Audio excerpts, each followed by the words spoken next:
আমার স্বামীর বিরুদ্ধে কিছু অভিযোগ দেওয়ার জন্য আমি আসছি।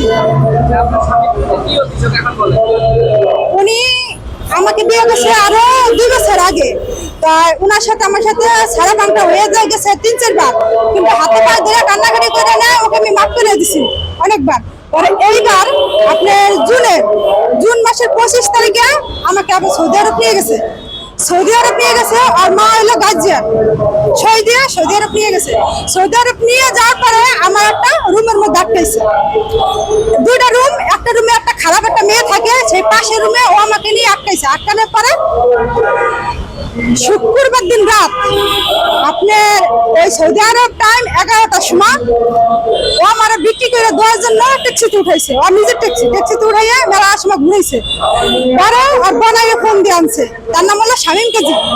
বনাইয়ে ফোন দিয়ে আনার পরে আমার দুজন আর কি যা করা রুমের মধ্যে নিয়ে আর কি অনেকই করছে, কিন্তু কিছু করতে পারে নাই ভাগ্যেশ।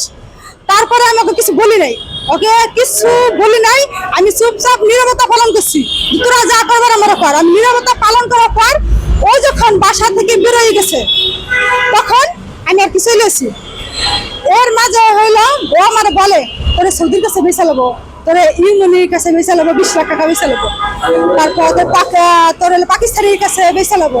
আমি কি তাহলে বেচালা, তুই আনছিস তো বেচালা, সমস্যা নাই। এমন হুমকি দিত। আর আমি যদি আর অনৈতিক কাজে রাজি না হয়, ও আমার বলে তোর গাড়ির তলে ফিসালাবো। আমার গাড়ি সৌদি আরবে যদি গাড়ির তলে ফিসালাই, তোর কোনো বাপ নাই তোর ঠেকানোর জন্য। অ্যাক্সিডেন্ট করে মরে গেছে। এখন ও আমাকে নিয়ে মূলত সৌদি আরব নিয়ে ভাই বিসালাম। আমি শুক্রবার দিন এয়ারপোর্টে ট্যাক্সি ভারত থেকে বেরোইয়া ট্যাক্সি দুইটা সোজা এয়ারপোর্ট ঢুকেছি। এয়ারপোর্ট ঢুকেছি আমি 500 টাকা দিয়ে আমি এন্ডিগো বিমান আছে, সেই বিমানের টিকিট কিনে ভাই আমি বাংলাদেশ আইছি। এখন আমি কি করব, এটা করে নিয়ে কি আপনারা বলো। আপনি যে বাংলাদেশে এসেছেন, এটা কিভাবে আসলেন?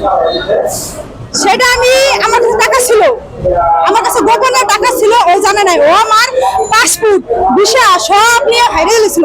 হারিয়ে পরে আমি অনেক কান্নাকাটি করছি। কান্নাকাটি করার পরে নিয়ে ঠের করছি, পরে দিস আমি কোথাও যাবো না, তুমি বাইরে তালা মেরে থো, শুধু তালা মেরে থয়, তুই বাইরে তালা মেরে থো, আমি কোথাও যাবো না।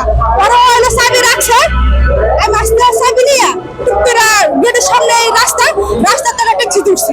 ট্যাক্সি তুলে সোজা আমি এয়ারপোর্ট চলে এসেছি। এয়ারপোর্ট চলে আইসা আমি 10 ঘন্টা এয়ারপোর্টের ভিতরে বসে রয়েছি। আগে তো টিকিট কাটা লাগে, আপনারা জানেন, আমি আগে টিকিট কাটি নাই। 10 ঘন্টা এয়ারপোর্টে বসে থাইকা এন্ডিগো আছে না আপনার লোকাল বিমান, কোন টাকা ভাড়া সেটা টিকিট কাটে আমি বোম্বাই আইছি। বোম্বাই আইসা আমি 4 ঘন্টা ওয়েট করছি। 4 ঘন্টা ওয়েট করে কালকে বিকাল 3টায় 3:30 আমি বাংলাদেশে এসে নামছি।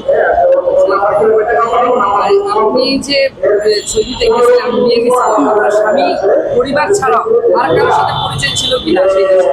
ওই দেশে আমার ও ছাড়া কারোর সাথে পরিচয় নাই, না ও ছাড়া আমার কেউ চিনি না।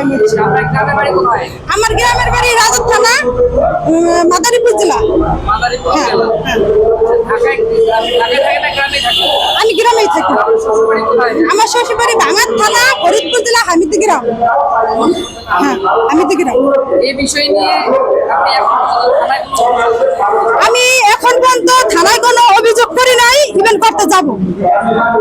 হ্যাঁ, এটা অভিযোগ কোথায় করবেন এখন? আমি ঢাকা হাইকোর্টে করবো।